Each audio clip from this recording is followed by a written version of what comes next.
नमस्कार विद्यार्थियों, मेघराज गुरुकुल में आपका स्वागत है। और आज जो वीडियो आपके लिए लेके आए हैं वो काफ़ी मज़ेदार है, क्योंकि इस वीडियो के माध्यम से हम साधारण ब्याज की दो टाइप कंप्लीट करने वाले हैं और दोनों टाइप काफ़ी इंपॉर्टेंट है। तो पहले इंपॉर्टेंट टाइप जिसके बारे में बात कर रहे हैं, जब ब्याजों का योग और अंतर ज्ञात हो। तो जब भी एग्जाम में ऐसे क्वेश्चन आपको देखने को मिले जिनमें ब्याजों का योग और अंतर ज्ञात हो तो कैसे करेंगे। और सेकंड टाइप जो अपन यूज़ करेंगे आज काम में लेंगे वो है जब ब्याज के कई दर ज्ञात हो। तो दो टाइप कंप्लीटली इस वीडियो के माध्यम से हम पढ़ने वाले दोस्तों, इस वीडियो एंड तक देखिए ताकि इस प्रकार क्वेश्चन एग्जाम में आ जाए तो गलत नहीं हो दोस्तों। अगर चैनल पर नए हो तो चैनल को सब्सक्राइब जरूर कर दीजिए दोस्तों, लाइक कर दीजिए, शेयर कर दीजिए और अपने दोस्तों को बताएं दोस्तों। चलो वीडियो को शुरू करते हैं अपन। और एक बात आज खास बात सीखने को मिलेगी आपको जब अपन बात करेंगे जब ब्याजों का योग और अंतर ज्ञात हो। तो देखो, जब ब्याजों का योग और अंतर ज्ञात पर there are variety many question, अपन कह सकते हैं कि काफ़ी वेराइटी क्वेश्चन एग्जाम के अंदर पुटअप किए जाते हैं। तो अगर ट्रिक भी बनाने लगे तो 8-10 ट्रिक हो जाती है। तो आज आपको ऐसा तरीका देखने को मिलेगा जो एक तरीके से ब्याजों को योग और अंतर पर कोई भी सवाल आ जाए एक लाइन में कर पाओगे दोस्तों। 100% गारंटी है मेरी, मात्र एक लाइन में सवाल आएगा आपको, है ना, वो भी बिना ट्रिक के। तो काफ़ी कंसेप्चुअल वेरिएंट है, काफ़ी अच्छा पॉसिबल है। तो वीडियो के एंड तक देखिए दोस्तों। चलो शुरू करते हैं अपन। ब्याजों का योग और अंतर ज्ञात हो, तो ये टाइप अपनी नेक्स्ट। तो चलो शुरू करेंगे अपन।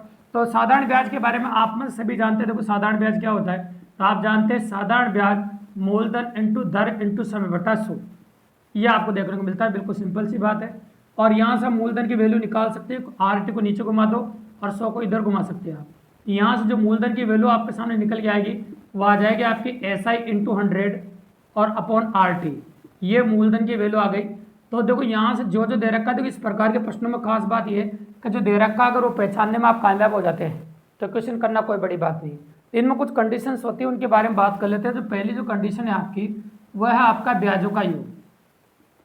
तो देखो ब्याजों के योग के बारे में बात करेंगे। जो पहली कंडीशन आपके सामने आएगी वह है ब्याजों का योग। तो ब्याजों के योग में दो पॉसिबिलिटीज बनेगी। पहली पॉसिबिलिटी, या तो आपको दो दर और एक समय दे। तो नीचे का जो मेन, तो नीचे का परिवर्तन करना ही है। अगर ऊपर ब्याजों का योग दे रखा हो तो एक बात कान खोल कर सुन लेना, चाहे ब्याज दे, चाहे ब्याजों का योग दे, चाहे ब्याजों का अंतर दे, चाहे कम दे चाहे अधिक दे, उसको हम SI की जगह लिखेंगे, ठीक है। और नीचे में परिवर्तन जो होगा ऊपर के हिसाब से होगा। और ऊपर ब्याजों का योग है तो नीचे जो दो बार दे रखा है उनका योग आ जाएगा। जैसे दो बार दर और एक समय दे रखा है तो नीचे आएगा आपका R1 प्लस R2T, ये नीचे आएगा होगा। अगर मान लो किसी ने कहा सर दो बार समय दे दे नीचे, तो दो बार समय दे दे और एक दर दे दे, तो फिर नीचे आएगा आपका ये T1 प्लस T2 और ये हो जाएगा R। ये ब्याजों का योग देता, वैसी कंडीशन आपको देखने को मिल सकती है। बिल्कुल सिंपल है और काफ़ी इजीली।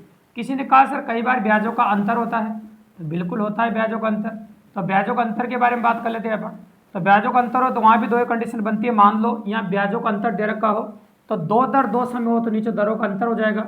ये दो दर दो समय, देखो आप दो दर और एक समय दे रखा है आपको, तो यहाँ पर क्या हो जाएगा R1 अंतर R2 और T। अगर मान लो दो समय और एक दर हो तो ये T1 T2 R, तो ये हो जाएगा आपका, देखो T1 अंतर T2 और ये हो जाएगा आपका R। तो ये हो जाएगा आपका ब्याजों का अंतर, ठीक है। तो एक बात याद रखेगा, कई बार अंतर को कम भी बोलता है। तो अंतर बोलो, कम बोलो या अधिक बोलो, इन तीनों का मतलब एक ही होता है। तो कोई टेंशन लेने की बिल्कुल जरूरत नहीं है। तो लेकिन ये दो दर एक समय या दो समय एक दर के लिए हो गया। या तुम में से कोई बोल दे कि सर कई बार ब्याजों का अंतर दिया होता है ऊपर तो, और हमको दो दर दो समय दे दिया जाता है, तो भैया दो दर दो समय दे देते, फिर करना आप R1 T1 अंतर R2 T2। तो दो दर दो समय देने कंडीशन में आपको इस प्रकार से करना पड़ेगा। अब आपके मन में सवाल आ रहा होगा सर एग्जाम में क्वेश्चन किस प्रकार से पुटअप किए जाते हैं और सवाल कैसे होते हैं, उनके बारे में बात करते हैं। तो चलो सवाल पे आ जाते हैं अपन। तो पहला सवाल यहाँ से ले लेते हैं अपन। देखिए आप, मान लीजिए ब्याजों का जो योग है वो आपको 500 दे रखा है। तो मैंने अभी थोड़ी देर पहले कहा आपसे का एक लाइन में करने की बोला था, 100% करेंगे। चाहे ब्याज दे, चाहे ब्याजों का योग दे, चाहे अंतर दे, चाहे कम दे, चाहे अधिक दे, उसको SI की जगह रखना है। तो मुझे ब्याजों का योग दे रखा था 500, मैंने SI की जगह रख दिया। मुझे दो दर दे रखी है, एक तो 3 और एक 7, और समय दे रखा 2 वर्ष। तो दो दरें दे रखी 3 और 7, आप जानते 3 और 7 कितना हो जाएगा आपका 10, और समय तो 2 वर्ष दे रखा है। तो मैंने जो आपसे बोला था, जो वादा किया था वो कर रहे हैं अपन। एक लाइन में आंसर आएगा क्वेश्चन का, ये 0 से 0 कट जाएगा आपका और 2 से कट जाएगा आपका 5 बार, और 5 को इससे गुणा करोगे तो ये हो जाएगा 5 पंजे 25, ये लो। तो ये आ गया आपका, देखो 2500 रुपये।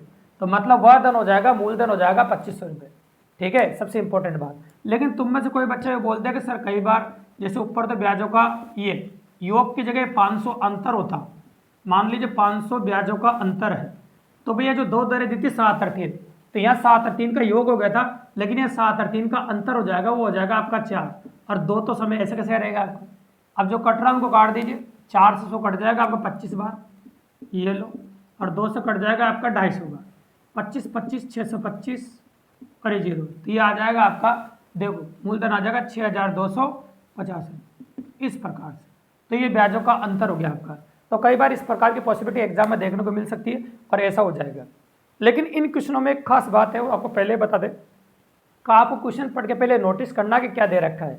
मूलधन दे रखा है, ब्याजों का योग दे रखा है, 2 दरें दे रखी है, तो उनका देखो ब्याजों का योग दे रखा है, दरों का योग कर दो, समय पूछ ले, है ना। मूलधन दे रखा है, ब्याजों का अंतर दे रखा है, 2 समय दे रखा है, तो समय का अंतर कर दो, दर पूछ ले। तो कहने का मतलब पूछने में कुछ भी पूछ सकता है, इसमें वैल्यू पुट करो, बस आपको इस टाइप में ये पता होना चाहिए कि क्या दे रखा है, क्या निकालना है। सबसे खास और इंपॉर्टेंट बात ये है दोस्तों, आपको क्या दे रखा है, क्या निकालना है, अगर ये आपको पता चल जाए तो क्वेश्चन काफ़ी इजीली कर पाओगे और काफ़ी आसानी से कर दोगे दोस्तों। बिल्कुल सिंपल, क्या दे रखा है और क्या पॉसिबल है, इस प्रकार से अपन कर देंगे दोस्तों। ठीक है, तो चलो ये थी आपकी जब ब्याजों का योग और अंतर ज्ञात हो। अब आते हैं अपन नेक्स्ट टाइप के ऊपर, जो आज की वीडियो में हम कंप्लीट करने वाले हैं, जब ब्याज की कई दरें ज्ञात हो। कई मतलब बहुत सारी, जैसे आपने साधारण ब्याज के बारे में वहाँ जाना है, तो साधारण ब्याज तो होता ही आप जानते हैं, मूलधन इंटू दर इंटू समय बटा 100। और अभी थोड़ी देर पहले कहा जब ब्याज की कई दरें ज्ञात हो, तो ये तो एक दर एक समय के लिए है। अगर कई दरें ज्ञात होगी तो कई समय भी देने पड़ेंगे, ये भी आप मान रहे हो। बहुत सारी दरें दे रखी है तो बहुत सारी समय भी देने पड़ेंगे। तो मान लो किसी ने कहा सर मैं तो एक दर एक समय के लिए बात कर रहा हूँ, तो एक दर एक समय के लिए तो ये हो जाएगा। किसी ने कहा सर मैं तो 2 दर 2 समय के लिए बात कर रहा हूँ, तो 2 दर 2 समय हो जाएगा। किसी ने कहा सर मैं तो 3 दर 3 समय के लिए बात कर रहा हूँ, तो 3 दर 3 समय हो जाएगा। इसी प्रकार से जितने दर जितने समय दोगे उतना ही हो जाएगा, ये मतलब उतना ही निकलता आ जाएगा। तो ऐसा है बराबर P/100 R1T1 plus R2T2 plus R3T3 plus ZSE हो जाएगा आपका साधारण ब्याज। करेक्ट है भाई, तो इस प्रकार की पॉसिबिलिटी है आपकी, है ना, हो जाएगा आपका। अब ऐसा होने के बाद अब क्वेश्चन पुटअप कर सकता है एग्जाम वाला, तो उसी के बारे में बात करेंगे। देखिए आप, तो मान लीजिए क्वेश्चन ये कहता है आपका, एक व्यक्ति ने अपनी बेटी के शादी के लिए 2 लाख रुपए बैंक से उधार लिए। तो मान लीजिए मूल राशि कितनी है बताओ, 2 लाख रुपए। मूल राशि है वो 2 लाख रुपए, बैंक से उधार लिए मतलब P 2 लाख रुपए है। अब बैंक आपको पता है कि जब पैसे उधार देती है तो बिना शर्त के पैसे उधार नहीं देती है। तो बैंक ने शर्त रखी कि ये पैसा आपको 10 साल में चुकाना पड़ेगा। और 10 साल में कैसे चुकाना है, शुरू के 5 वर्ष 5% की दर से ब्याज देना पड़ेगा, मतलब R1T1। अगले 3 वर्ष 3% दर से ब्याज देना पड़ेगा, मतलब R2T2। और अंतिम 2 वर्ष बचेंगे 2% की दर से ब्याज दे सकते हो आप। अगर इस प्रकार से ब्याज देने के लिए आप तैयार है तो बैंक आपको पैसा उधार देने के लिए तैयार है। तो बताओ बैंक को वो व्यक्ति 10 साल बाद कुल ब्याज के रूप में कितने रुपए अदा करेगा, ये सवाल है अपना। अब काट दो, आंसर आ जाए कितना ब्याज देगा, 2 0 से 2 0 कट गया आपका, है ना, ऐसा पॉसिबल है। तो देखो अपन काट दिया 2 0 से 2 0। अब देखो आगे देखिए, ये 2000 ऐसे कैसे लिख दो, और ये 25 और 25 और 9 कितना हो जाएगा आपका 34, और ये 38 हो जाएगा, और 38 दूनी हो जाएगा आपका 76, तो 76,000 रुपये। देखो कितना कम ब्याज है। तो बैंक से अगर पैसा उधार लिया तो वो समझो 10 साल में 2 लाख रुपए का 76,000 रुपये ब्याज देना पड़ेगा, मात्र 76,000 रुपये ब्याज के रूप में राशि आएगी।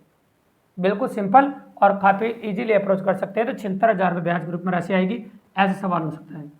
लेकिन किसी ने कहा कि सर और परिवर्तन एग्जाम में होते हैं, इसमें से बिल्कुल होते हैं। दरों की समय की संख्या ज़्यादा हो ही सकती है। खैर कई बार क्या होता है कि ब्याज की राशि देकर आपसे मूल राशि पूछ सकता है, ब्याज की राशि देकर वो आपसे मूल राशि पूछ सकता है। तो मान ली ब्याज की राशि कुछ भी हो, आना एनीथिंग एल्स, जैसे आपको ब्याज दे रखा है 500 रुपये, ये लो, मूल राशि इस बार नहीं दी, आना 2 दर 2 समय ले लेता हूँ मैं, पहली दर 3 और समय 2 वर्ष, और दर दूसरी 4, और ये ले लिया मैंने 5 वर्ष, इस प्रकार से। ठीक है, अब निकाल सकते हैं, कोई बड़ी बात नहीं है। देखो तो कैलकुलेशन कर देंगे, 500 गुणा 100, ये 100 को उधर घुमा दिया मैंने, P गुणा 6, और ये 20 कितना हो गया आपका, 6 और 20 कितना हो जाएगा आपका 26। अब 18 को काट देते हैं 13 बार, और ये कट जाएगा आपका कितना 50 बार, है ना। तो 5 पंजे 25, 25,000 बटा 13, तो मूल राशि ये आ जाएगी आपकी। इस प्रकार से अपन निकाल सकते हैं। तो इस टाइप में 2 तरह के सवाल बनते हैं, या तो आपसे कुल ब्याज पूछता है या मूल राशि पूछती है। दोनों तरह का वेरिएंट मैं आपको बता चुका हूँ। तो आज का जो वीडियो में है बिल्कुल शॉर्ट टर्म में काफ़ी कम समय में 2 टाइप हमने कंप्लीट करी है। एक तो ब्याज, जब ब्याजों का योग अंतर ज्ञात हो तो इस प्रकार से क्वेश्चन कर सकते हैं आप। और दूसरी टाइप में आपने कवर किया आपके सामने जब ब्याज की कई दरें ज्ञात हो। इस प्रकार साधारण ब्याज इस टाइप से कोई भी सवाल आ जाए तो चुटकियों में कर सकते हो। तो कोई क्वेश्चन याद नहीं करवा रहे दोस्तों, आपको प्रैक्टिकली पॉसिबिलिटी बता रहे ताकि एग्जाम के अंदर कंसेप्ट बता रहे हैं ताकि एग्जाम में अगर क्वेश्चन करो तो काफ़ी इजीली सवाल कर पाओगे और काफ़ी आसानी से कर दोगे दोस्तों, है ना। तो अगर प्रैक्टिस करनी होती इसी नाम से टेलीग्राम चैनल है दोस्तों हमारा मैग्रेस गुरुकुल के नाम से, तो वहाँ जाके प्रैक्टिस कर सकते हैं। बहुत सारे 2 नवंबर 2025 तक के 24 तक के सवाल आपको फोटो पर मिल जाएंगे और आप पढ़ सकते हैं दोस्तों वहाँ से।